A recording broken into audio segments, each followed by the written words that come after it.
Hello అండి, అందరికీ welcome back to our channel. ఈరోజు మన ఛానల్లో జస్ట్ 3 ఇంగ్రీడియంట్స్తోనే ఐస్ క్రీమ్ చేయబోతున్నామండి.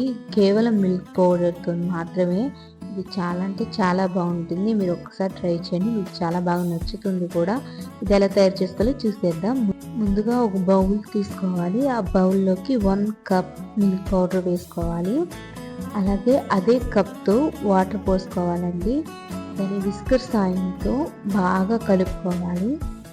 ఉండలో లేకుండా బాగా బీట్ చేసుకోవాలి.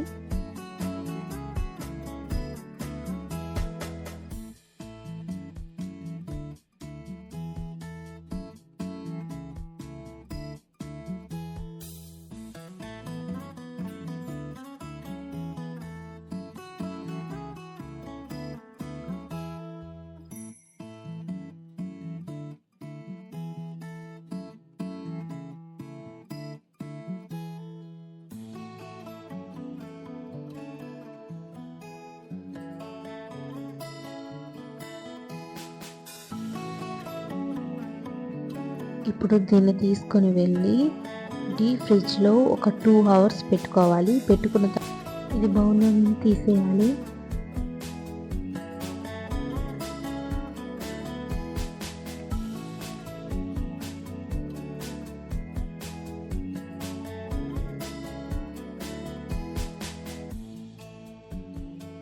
తీసి మిక్సీ జార్లో ఈ క్రీమ్ను మొత్తం వేసేసుకోవాలి. దాంట్లోనే 1/2 కప్ షుగర్ వేసుకోవాలండి. వేసుకున్న తర్వాత 1 స్పూన్కి 1/2 స్పూను వెనిలా ఎక్స్ట్రాక్ట్ వేసుకోవాలి. అలాగే దీన్ని తీసుకొని మనం ఇంకొకసారి ఐస్ క్యూబ్స్ వేసి మిక్సీ పట్టుకోవాలి.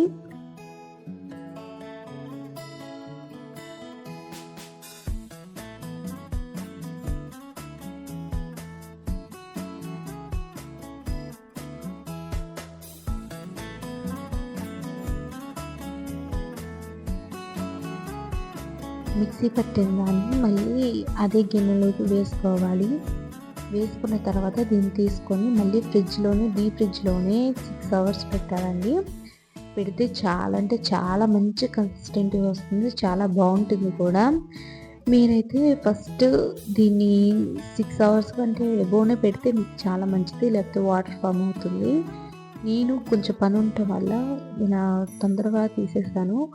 బట్ ఒక్కసారి కన్సిస్టెంట్ ఫామ్ అయితే మీకు చిన్నప్పుడు 5 రూపాయల ఐస్ క్రీమ్ తింటే ఎలా అనిపించేదో అంత బాగుంటుంది.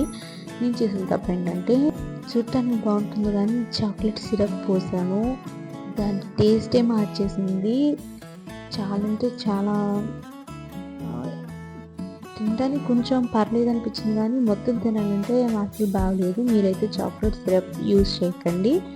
బట్ తినడానికి అయితే నార్మల్గా తినేయండి, చాలా అంటే చాలా బాగుంటుంది. డిజైన్ కన్నా నోటికి రుచి చాలా బాగుండాలంటే మాత్రం చాక్లెట్ సిరప్ అవాయిడ్ చేసేయండి. జస్ట్ 3 ఇంగ్రీడియంట్స్తో మాత్రమే చేయండి, చాలా అంటే చాలా బాగుంటుంది.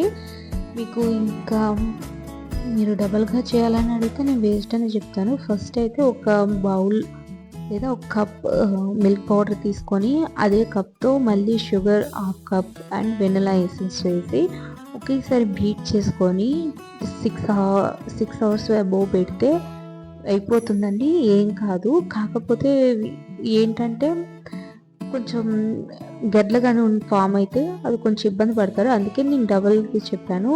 బట్ రెసిపీ అయితే చాలా బాగుంటుంది, అదే టేస్ట్ వస్తుంది కూడా. మీరు ఒకసారి ట్రై చేయండి, ఎలా ఉందో కూడా కామెంట్ చేయండి. దీని మైనస్ పాయింట్లు ఏంటంటే ఇంకా ఇది 6 to 7 మినిట్స్ మాత్రమే బాగుంటుందండి, తర్వాత వెంటనే కరిగిపోతుంది. మీరు అప్పటికప్పుడు మాత్రమే సర్వ్ చేసుకొని తినాలి ఫ్రిడ్జ్లో పెట్టుకొని, లేకపోతే కరిగిపోతుంది. బట్ టేస్ట్ మాత్రమే చాలా బాగుంటుంది. ప్లస్ పాయింట్ ఏంటంటే మీరు తొందరగా తినేస్తే చాలా బాగుంటుంది. Thank you for watching. Bye.